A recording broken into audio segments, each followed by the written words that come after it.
Assalamualaikum warahmatullahi wabarakatuh. Kami dari kelompok satu akan mempresentasikan tentang hubungan sosial. Pertama-tama, kami akan memperkenalkan nama anggota kelompok kami. Perkenalkan, nama saya Aditya Putra Nugraha, absen 1. Perkenalkan, nama saya Agra Ashmadinillah Zahra, nomor absen 2. Perkenalkan, nama saya Akifah Gina, nomor absen 3.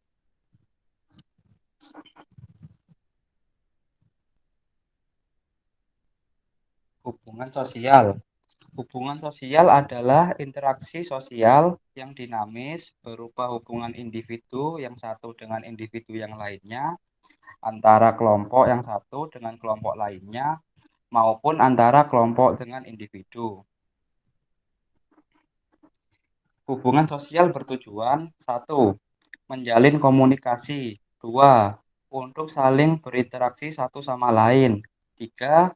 Menjalin silaturahmi antar individu. 4. Membuat hubungan menjadi lebih akrab.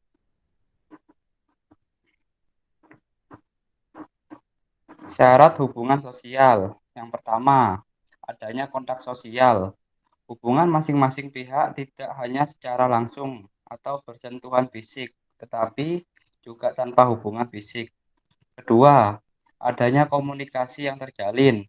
Komunikasi adalah proses penyampaian informasi yang berupa pesan, ide, dan gagasan dari satu pihak kepada pihak lain untuk saling memengaruhi satu sama lain. Bentuk-bentuk hubungan sosial.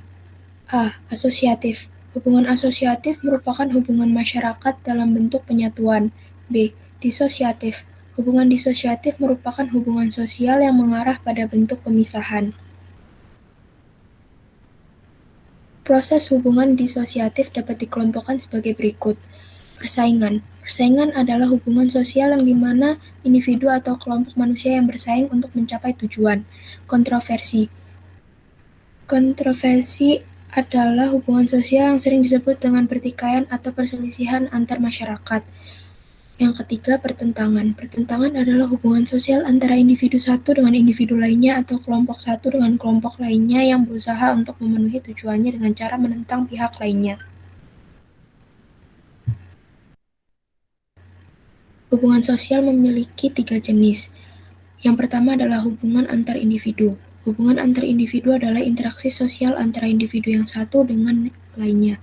Yang kedua adalah hubungan antar kelompok. Hubungan antar kelompok adalah interaksi sosial antara dua kelompok atau lebih. Yang ketiga adalah hubungan antara individu dan kelompok.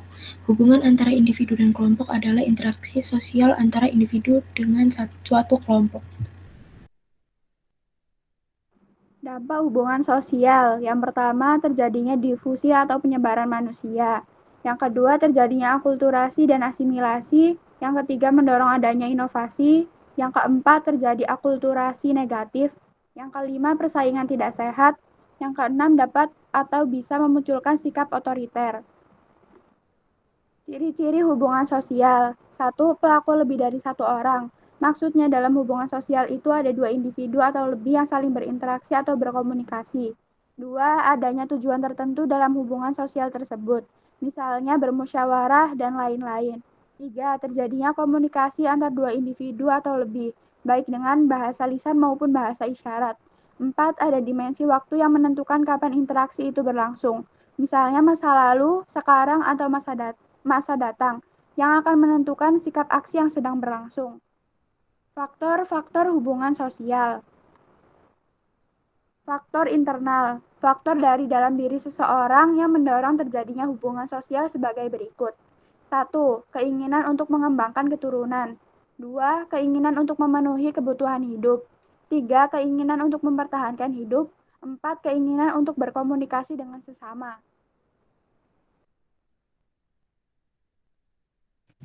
Faktor eksternal. 1. Simpati. Simpati adalah suatu sikap tertarik kepada orang lain karena suatu hal. Simpati mendorong diri seorang untuk melakukan komunikasi sehingga terjadi pertukaran pendapat. Kedua, motivasi.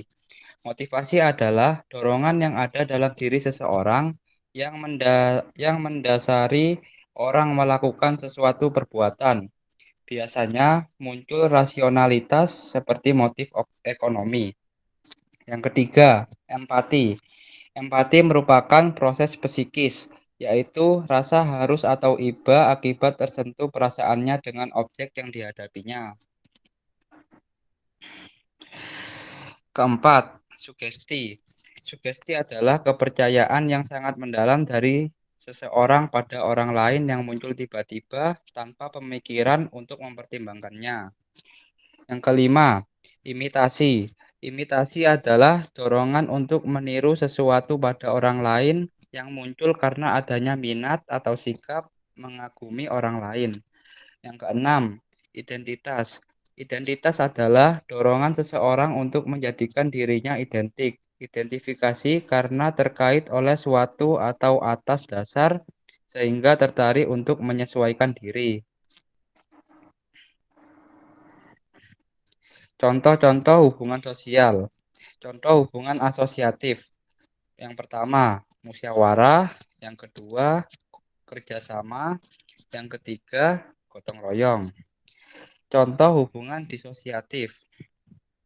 Pertama, contoh persaingan di bidang ekonomi. Persaingan antara produsen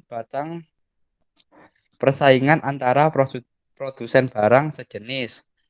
Yang kedua, bidang kedudukan. Persaingan untuk menduduki jabatan yang strategis. Yang ketiga, di bidang pendidikan. Persaingan antara siswa di sebuah kompetisi untuk mendapatkan medali. Contoh kontroversi. Yang pertama adalah teman yang berkhianat dan diam-diam menyebarkan rahasia kita. Lalu mahasiswa yang tidak menyetujui kebijakan pemerintah dan mengadakan demo. Yang ketiga adalah tindakan penghasutan dan provokasi yang terjadi di daerah konflik. Contoh pertentangan. Yang pertama, tidak setujunya para warga dengan kebijakan pemerintah yang menimbulkan banyak kericuhan di berbagai tempat.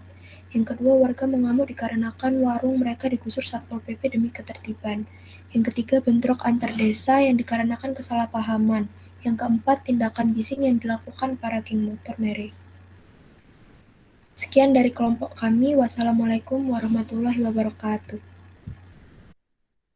Waalaikumsalam warahmatullahi wabarakatuh.